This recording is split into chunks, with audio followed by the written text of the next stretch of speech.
ಎರಡನೇ ಹಂತದ ಲೋಕಸಭಾ ಚುನಾವಣೆ ಮೇ 7ನೇ ತಾರೀಕು ನಡೆಯಲಿದ್ದು,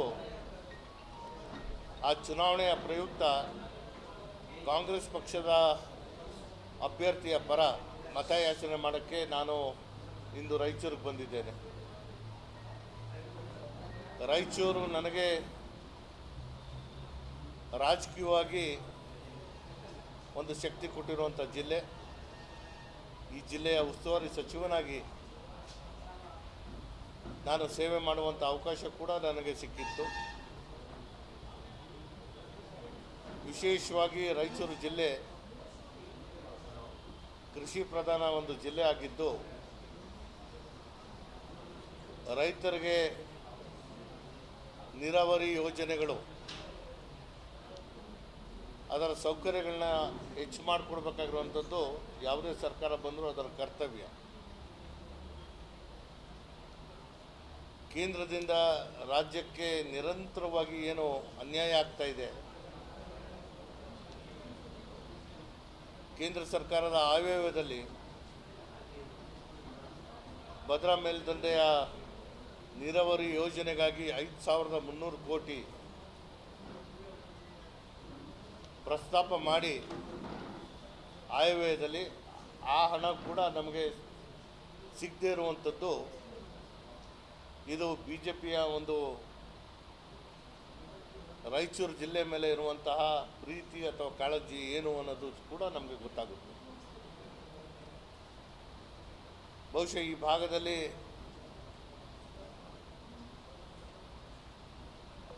ನಾವು ಜನರಿಗಾಗಿ ಆ ಬದುಕನ್ನು ಕಟ್ಟಿಕೊಡುವಂಥದ್ದಕ್ಕಾಗಿ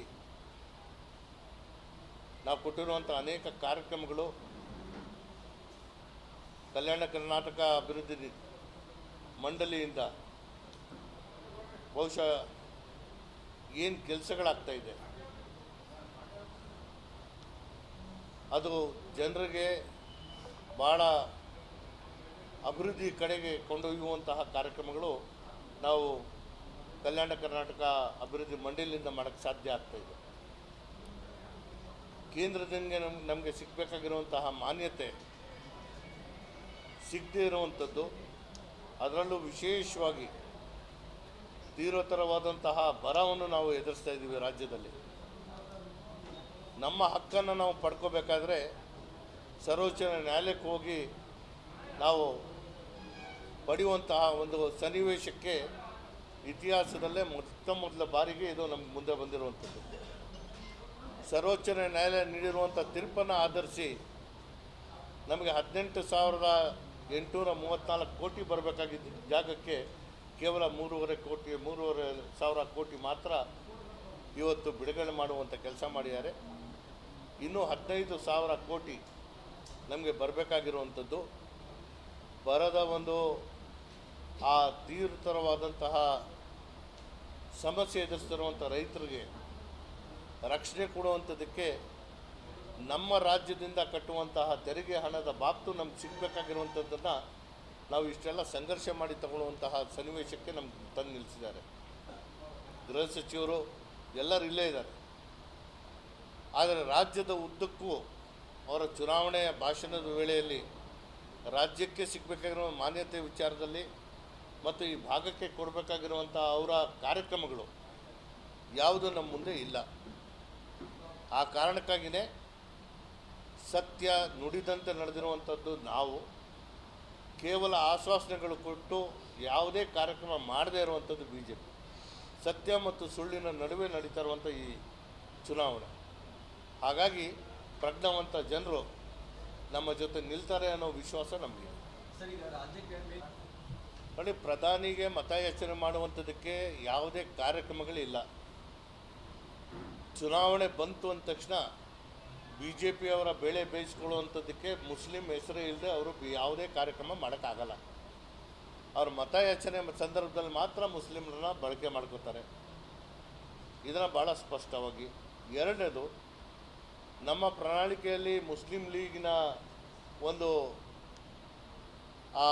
ಏನು ಮುಸ್ಲಿಂ ಲೀಗ್ ಒಂದು ವಾಸನೆ ಅಲ್ಲಿದೆ ಅಂತ ಹೇಳುವಂತಹ ಮಾತುಗಳು ಆಡುವ ಮೂಲಕ ಜನರ ಭಾವನೆಗಳಿಗೆ ಧಕ್ಕೆ ತರುವಂತಹ ಮತ್ತು ನಮ್ಮ ಭಾವನೆಗಳಿಂದ ಆಡುವಂತಹ ಕೆಲಸ ಮಾಡ್ತಾ ಇದ್ದಾರೆ. ಬಾಬಾ ಸಾಹೇಬ್ ಅಂಬೇಡ್ಕರ್ ಅವರು ಚುನಾವಣೆ ಸೋತಂತಹ ಸಂದರ್ಭದಲ್ಲಿ ಇದೇ ಮುಸ್ಲಿಂ ಲೀಗ್ ಕಲ್ಕತ್ತಾದಲ್ಲಿ ಬಾಬಾ ಸಾಹೇಬ್ ಅಂಬೇಡ್ಕರ್ ಅವ್ರನ್ನ ಅವರ ಪಕ್ಷದಿಂದ ಸ್ಪರ್ಧೆ ಮಾಡುವಂಥ ಅವಕಾಶ ಮಾಡಿಕೊಟ್ಟು ಲೋಕಸಭೆಗೆ ಕಳಿಸ್ಕೊಟ್ಟಂಥದ್ದು ನಾವು ಮರೆಯೋಕ್ಕೆ ಸಾಧ್ಯ ಇಲ್ಲ, ಇತಿಹಾಸ ಇದು. ಹಾಗಾಗಿ ಇವರು ಹಿಂದೂ ಮುಸ್ಲಿಂ ಭಾರತ ಪಾಕಿಸ್ತಾನ ಬಿಟ್ಟರೆ ಬೇರೆ ಇನ್ಯಾವ ವಿಚಾರವನ್ನು ಮಾತಾಡುವಂಥದ್ದಕ್ಕೆ ಇವ್ರ ಹತ್ರ ಏನೂ ಇಲ್ಲ. ಇಷ್ಟು ವರ್ಷದಲ್ಲಿ ಮಾನವೀಯತೆ ಮರೆತು ನಾವು ಎಲ್ಲೂ ನಡ್ಕೊಂಡಿಲ್ಲ. ಎಲ್ಲರ ಮಂಗಲಸೂತ್ರ ಕೈ ಹಾಕ್ತಾರೆ, ನಿಮ್ಮ ಇರುವಂಥ ಆಸ್ತಿನ ಎಲ್ಲ ಮುಡ್ಗೋಲು ಹಾಕ್ಕೊಂಡು ಹಂಚಿಕೆ ಮಾಡಿಬಿಡ್ತಾರೆ. ಯಾವ ಸಂದರ್ಭದಲ್ಲಿ ಯಾರು ಮಾಡಿದರು ಇಂಥದ್ದು? ಕೇವಲ ಜನರಿಗೆ ಭಾವನೆಗಳನ್ನ ಕೆರಳಿಸಿ ಅವರು ಮತ ಪಡೆಯುವಂಥದ್ದು ನೋಡ್ತಾ ಇದ್ದಾರೆ. ಎರಡನೇ ಕಡೆ ಕಾಂಗ್ರೆಸ್ಸು ಜನರ ಬದುಕನ್ನು ಮುಂದಿಟ್ಕೊಂಡು ಕಾರ್ಯಕ್ರಮಗಳು ಕೊಡ್ತಾಯಿದೆ. ಸೊ ಈ ಕಾರಣಕ್ಕಾಗಿ ಬಿ ಜೆ ಪಿಯವರು ಮಾಡಿರುವಂಥ 10 ವರ್ಷ ಅವ್ರ ಕೈನಲ್ಲಿತ್ತು. ಯಾವುದಾದ್ರೂ ಒಂದು ಕಾರ್ಯಕ್ರಮ ಮಾಡಿದ್ದೀರಿ ಅಂತ ಹೇಳಿದಾಗ ಪ್ರಶಂಸೆ ಮಾಡಿ ಅವ್ರಿಗೆ ಮತ ಚಲಾಯಿಸುವಂಥದ್ದು ನಾವು ಮುಂದಾಗ್ಬೋದು. ಆದರೆ ಕೇವಲ ಭಾವನೆಗಳನ್ನ ಕೆಡಿಸುವಂತಹ ಕೆಲಸ ಬಿಟ್ಟರೆ ಬೇರೆ ಇನ್ನೇನೇನೂ ಮಾಡ್ತಾಯಿಲ್ಲ. ಇದು ಜನರಿಗೆ ಗೊತ್ತಾಗಿದೆ. ನೋಡಿ, ಏನೇ ಆಗಿದ್ರೂ ಸರಿ ಇದ್ದರೆ ಸರಿ, ತಪ್ಪಿದ್ರೆ ತಪ್ಪು. ತನಿಖೆಗೆ ನಾವು ಒಳಪಡಿಸಿದ್ದೀವಿ.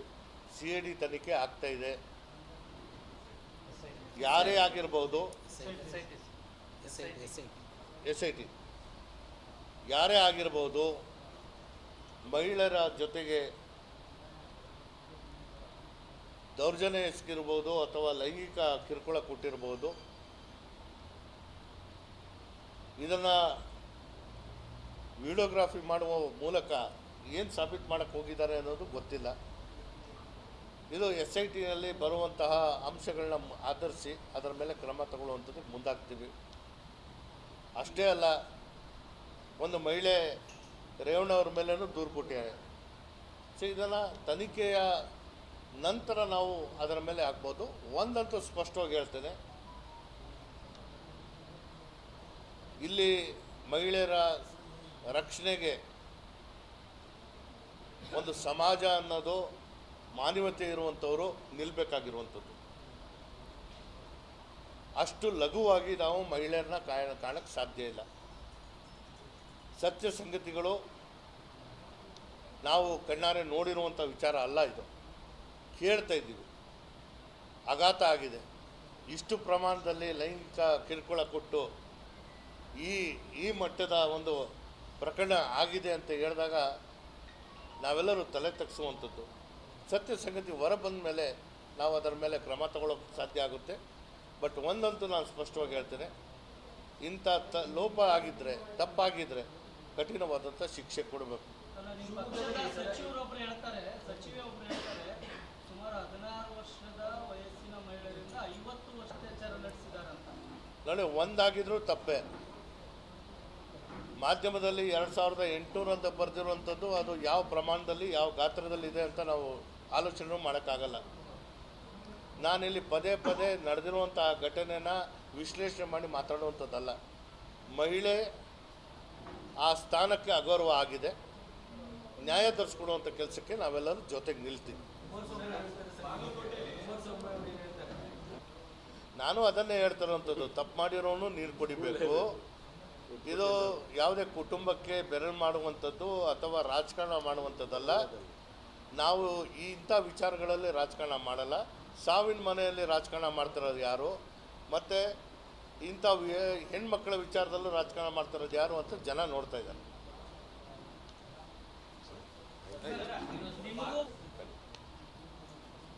ಸನ್ಮಾನ್ಯ ವಿ ಶ್ರೀನಿವಾಸ ಪ್ರಸಾದ್ ಅವರು ನಮ್ಮನ್ನು ಅಗಲಿದ್ದಾರೆ. ಅವರ ಮತ್ತು ನನ್ನ ಸಂಬಂಧ ನಮ್ಮ ತಂದೆಯವರ ಕಾಲದಿಂದಲೂ ಅತ್ಯಂತ ಉತ್ತಮವಾದಂಥ ಬಾಂಧವ್ಯ ಹೊಂದಿರುವಂಥ ಕುಟುಂಬಗಳು. ನಾನು ಯಾವತ್ತೂ ಅವರನ್ನು ತಂದೆ ಸಮಾನರಲ್ಲಿ ನೋಡಿರುವಂಥದ್ದು. ಸಚಿವ ಸ್ಥಾನದಿಂದ ಅವ್ರನ್ನ ಬದಲಾಯಿಸಿ ನನಗೆ ಅವಕಾಶ ಸಿಕ್ಕಂತಹ ಸಂದರ್ಭದಲ್ಲೂ ನಾನು ಸಚಿವನಾಗಿ ಪ್ರಮಾಣ ವಚನ ಸ್ವೀಕರಿಸಿದ ತಕ್ಷಣ ಅವರ ಆಶೀರ್ವಾದ ಪಡೆಯೋಕ್ಕೆ ಅವರನ್ನು ಭೇಟಿಯಾಗಿದ್ದು ಉಂಟು. ಮೊನ್ನೆ ರಾತ್ರಿಯಿಂದನೂ ಅವರು ನಿಧನರಾಗಿರುವಂಥ ಸುದ್ದಿಗಳು ಮಾಧ್ಯಮಗಳಲ್ಲಿ ಮತ್ತು ಸಾಮಾಜಿಕ ಜಾಲತಾಣಗಳಲ್ಲಿ ಕಾಣ್ತಾ ಇತ್ತು. ಹಾಗಾಗಿ ನಿನ್ನೆ ನಾನು ಬರುವಂಥದ್ದು ನಾನು ವಿಳಂಬ ಮಾಡಿ ರಾತ್ರಿ ಬಿಡುವಂಥದ್ದಾಯಿತು. ನಿನ್ನೆ ರಾತ್ರಿ 1:30 ಅವರು ನಿಧನ ಆಗಿರ್ತಾರೆ. ನಾನಿಲ್ಲಿ ಚುನಾವಣಾ ಪ್ರಚಾರ ಕಾರ್ಯದಲ್ಲಿದ್ದೇನೆ. ಅವರ ಅಗಲಿಕೆ ಒಂದು ಸಾಮಾಜಿಕ ಪ್ರತಿಪಾದನೆ ಮಾಡುವಂತಹ ವ್ಯಕ್ತಿತ್ವ ನಾವು ಕಳ್ಕೊಂಡಿದ್ದೀವಿ. ಜೊತೆಗೆ ಅವರ ಒಂದು ಸಾಮಾಜಿಕ ಕಳಕಳಿ ಏನಿತ್ತು ಆ ನಷ್ಟವನ್ನು ತುಂಬಕ್ಕೆ ನಮಗೆ ಬಹುಶಃ ಅಸಾಧ್ಯ ಅನ್ನೋ ಭಾವನೆಗಳು ನಾವೆಲ್ಲ ಹೊಂದಿದ್ದೇವೆ. ಸಾವಿನ ಬಹುಶಃ ಸಾವು ಸಮೀಪಿಸಿದಂತೆ ಕ್ಷಮೆ ಕೊಡುವಂತಹ ಒಂದು ಅವರಲ್ಲಿ ಪ್ರವೃತ್ತಿ ಹೆಚ್ಚಾಗಿತ್ತು. ಸನ್ಮಾನ್ಯ ಸಿದ್ದರಾಮಯ್ಯ ಅವರ ಜೊತೆಗೂ ಕೂಡ ಅವರು ಕಳೆದ ವಾರವೇ ಭೇಟಿಯಾಗಿ ಮಾತಾಡಿರುವಂಥದ್ದು ನಾವೆಲ್ಲ ನೋಡಿದ್ದೇವೆ. ಅವರ ಅಗಲಿಕೆ ನಮ್ಮೆಲ್ಲರಿಗೂ ಒಂದು ನಷ್ಟ ಉಂಟಾಗಿದೆ. ಆ ನಷ್ಟ ತುಂಬುವಂಥ ಶಕ್ತಿ, ಭರಿಸುವಂಥ ಶಕ್ತಿ ರಾಜಕಾರಣದಲ್ಲಿ ಅಂಥ ಬದ್ಧತೆ ಇರುವಂಥವರು ಮತ್ತೆ ನಮಗೆ ಹುಟ್ಟು ಬರ್ತಾರೋ ಇಲ್ವೋ ಗೊತ್ತಿಲ್ಲ. ಅಪಾರ ಸಂಖ್ಯೆಯ ಅಭಿಮಾನಿಗಳು ಮತ್ತು ಆ ಕುಟುಂಬದ ಸದಸ್ಯರಿಗೆ ಆ ಸಾವಿನ ದುಃಖ ಭರಿಸುವಂಥ ಶಕ್ತಿ ಭಗವಂತ ನೀಡಲಿ ಅಂತ ನಾನು ಆಶಿಸ್ತೇನೆ. ಅವರ ಸಾವು ನಮಗೆ ಒಂದು ಆಘಾತ ತಂದಿದೆ, ನೋವು ತಂದಿದೆ. ಅವರ ಆತ್ಮಕ್ಕೆ ಶಾಂತಿಯನ್ನು ನಾನು ಕೋರ್ತೇನೆ. ರಾಜಕಾರಣದಲ್ಲಿ ಯಾವುದು ಶಾಶ್ವತ ಅಲ್ಲ. ಅಧಿಕಾರ ಎಷ್ಟು ದಿವಸ ಅಥವಾ ಯಾರ ಕೈನಲ್ಲಿ ಇರುತ್ತೆ ಅನ್ನೋದು ನಮ್ಗೆ ಗೊತ್ತಿಲ್ಲ. ನಮ್ಮ ಪಕ್ಷಕ್ಕೆ ಮಾನ್ಯತೆ ಸಿಕ್ಕಿ 136 ಜನ ನಾವು ಗೆದ್ದಿದ್ದೇವೆ. ಸರ್ಕಾರ ಹೋಗುವಂಥ ಯಾವುದೇ ಭೀತಿ ನಮಗಿಲ್ಲ. ನಾಯಕತ್ವ ಬದಲಾವಣೆ ಮಾಡುವಂಥದ್ದು ಬರೀ ಹೂವಪ್ಪುವ. ನಮಗೆ ಇವತ್ತು ನುಡಿದಂತೆ ನಡೆದಿದ್ದೇವೆ, ಜನರಿಗೆ ಬದುಕನ್ನು ಕೊಟ್ಟಿದ್ದೇವೆ. ಆ ಸಂತೋಷ ನಮಗಿದೆ. ಹಾಗಾಗಿ ಪಕ್ಷದ ನಿಲುವು ಸ್ಪಷ್ಟವಾಗಿದೆ, ಜನರ ಬದುಕನ್ನು ಕೊಡುವಂಥದ್ದು. ಪ್ರದೇಶ ಕಾಂಗ್ರೆಸ್ ಸಮಿತಿಯ ಅಧ್ಯಕ್ಷರು ಅವರ ಶೈಲಿ ಒಂದಾಗಿರ್ಬೋದು, ಮಾನ್ಯ ಮುಖ್ಯಮಂತ್ರಿಗಳ ಶೈಲಿ ಒಂದಾಗಿರ್ಬೋದು. ಒಟ್ಟಾರೆ ನಾವು ನುಡಿದಂತೆ ನಡೆದಿದ್ದೇವೆ. ಜನರ ಆಶೀರ್ವಾದ ಕೇಳುವಂತಹ ವಿಧಾನದಲ್ಲಿ ವ್ಯತ್ಯಾಸಗಳಿರ್ಬೋದು. ನೋಡಿ, ಯಾರಿಗೆ ಟಿಕೆಟ್ ಕೊಟ್ಟರೂ ಕೂಡ ಅಂತಿಮವಾಗಿ ಜನ ಆಯ್ಕೆ ಮಾಡಬೇಕಾಗಿರುವಂಥದ್ದು. ಮತದಾರರೇ ಪ್ರಭುಗಳು.